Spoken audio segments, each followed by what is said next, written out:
From a small warrior clan to an empire that dominated India, this is the story of the Marathas. This is the story of courage, of resilience, of a dream for a united and strong India. Our story begins with a true son of the soil, a warrior who breathed life into the dream of a Maratha Empire, Chhatrapati Shivaji Maharaj. Born in the shadow of the mighty Mughals, Shivaji Maharaj refused to bow.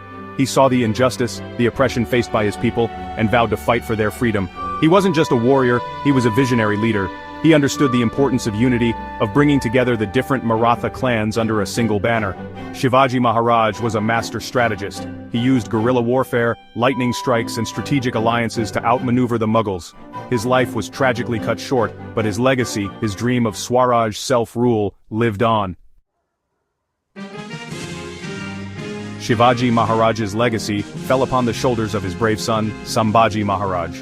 The Mughals, still reeling from Shivaji Maharaj's victories, saw an opportunity to crush the Marathas once and for all. Aurangzeb, the Mughal emperor, with an army that stretched as far as the eye could see, descended upon the Deccan. Sambhaji Maharaj, facing impossible odds, refused to back down. He was a warrior without equal, a lion-hearted defender of his people.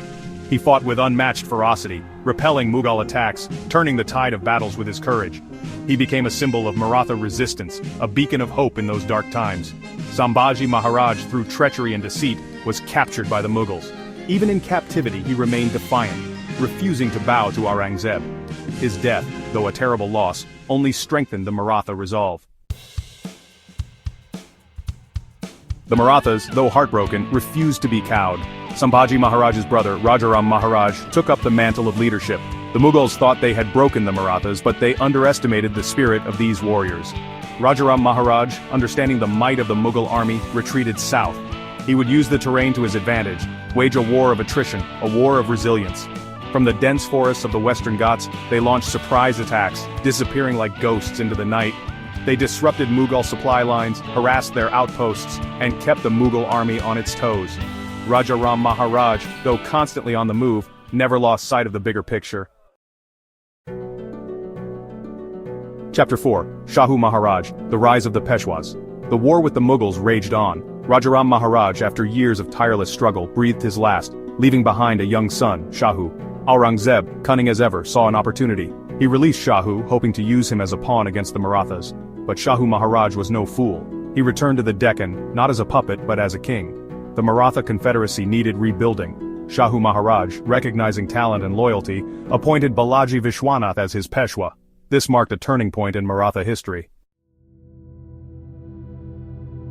Chapter 5. Pratap Singh, the Last Chhatrapati. Shahu Maharaj's reign saw the Maratha Confederacy transform into a powerful empire. But with power came complexities. The Chhatrapati, though still the symbolic head, began to rely heavily on the Peshwas for governance. After Shahu Maharaj's death, his grandson, Pratap Singh, ascended to the throne. Young and inexperienced, he found himself caught in the intricate web of Maratha politics. The Peshwas by now had grown immensely powerful, their influence reaching every corner of the empire. Pratap Singh's reign, though marked by political tension, was also a time of peace and prosperity. Chapter 6. Balaji Vishwanath, the architect of Peshwa power. Balaji Vishwanath, a name synonymous with diplomacy and political acumen.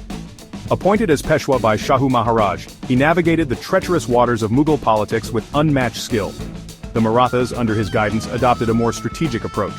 They secured important concessions from the Mughals, expanded their influence through treaties and alliances, and consolidated their gains in the Deccan. Balaji Vishwanath understood the importance of a strong economy. He streamlined revenue collection, encouraged trade, and filled the Maratha coffers.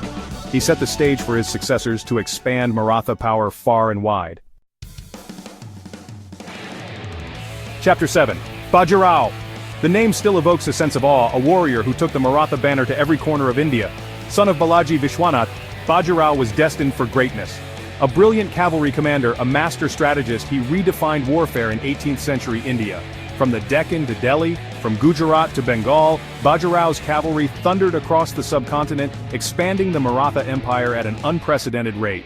He defeated the Nizam of Hyderabad, humbled the Portuguese, and even challenged the might of the Mughal Empire on its own turf. Bajirao's dream extended beyond mere conquest. He envisioned a united India, free from foreign rule.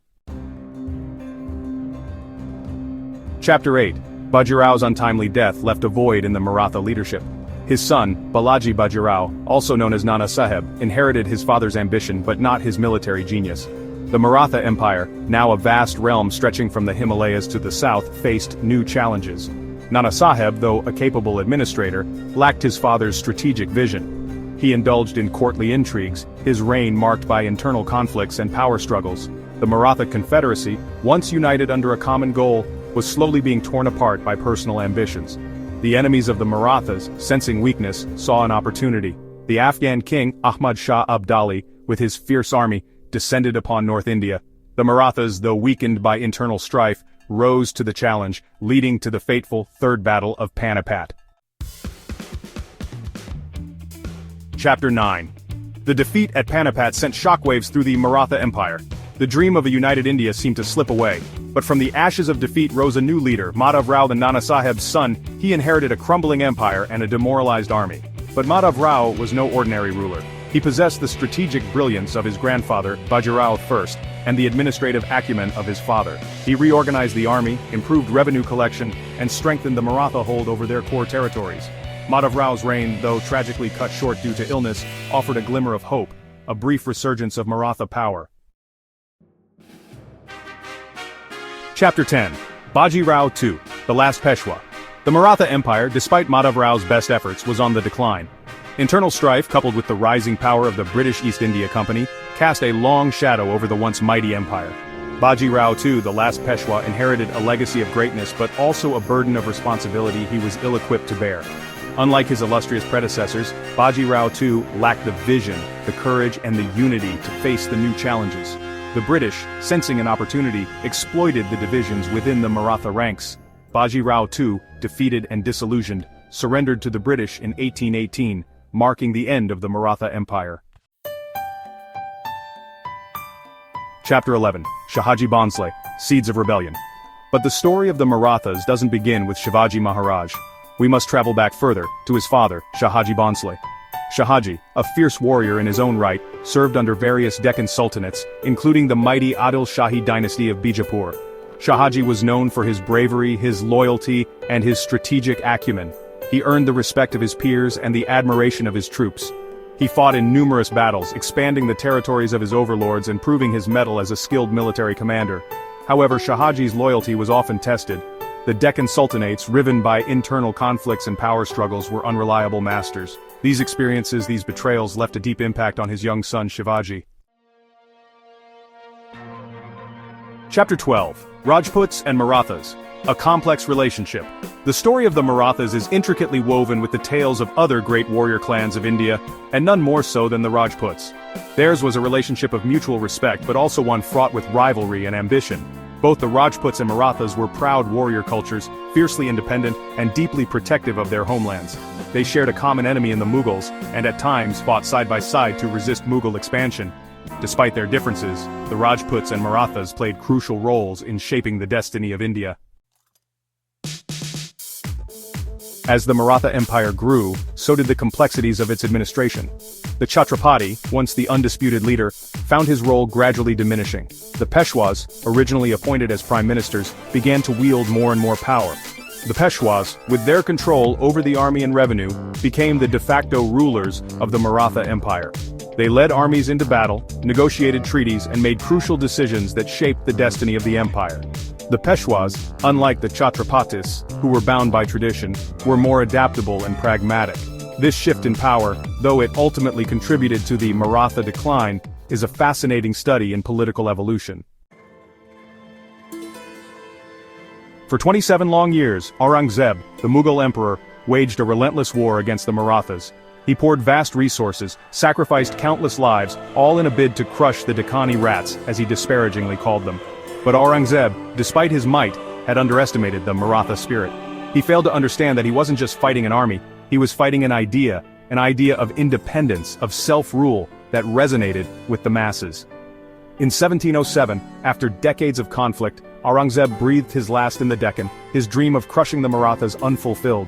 His death marked a turning point in Indian history. The Marathas, under the leadership of the Peshwas, seized this opportunity with both hands. The Marathas were more than just brave warriors, they were masters of strategy and adaptation. They understood that to defeat larger, better-equipped armies, they had to think differently, fight differently.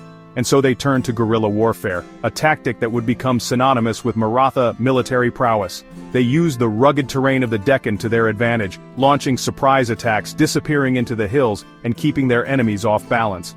But warfare, as the Marathas knew, was as much about economics as it was about military tactics. To fund their campaigns, they imposed two unique taxes, chauth and sardashmukhi. These taxes, though controversial, were incredibly effective. It was a system that combined military might with economic strategy, a testament to the Maratha understanding of realpolitik. From guerrilla warriors to empire builders, the Marathas shaped Indian history forever. Their story is an inspiration, a testament to the human spirit's ability to overcome adversity and achieve greatness. The Marathas may have risen from humble beginnings, but they dreamt big, fought bravely, and for a brief, shining moment, united a large part of India. Their legacy lives on, in the forts that dot the Deccan landscape, in the stories passed down through generations, and in the hearts of every Indian who dares to dream of a strong, united, and independent nation. So the next time you see a map of India, remember the Marathas, remember their sacrifices, their courage, and their unwavering commitment to Swaraj. Remember that the story of India is not just the story of empires and emperors, it's the story of ordinary men and women who dared to dream and fight for a better tomorrow.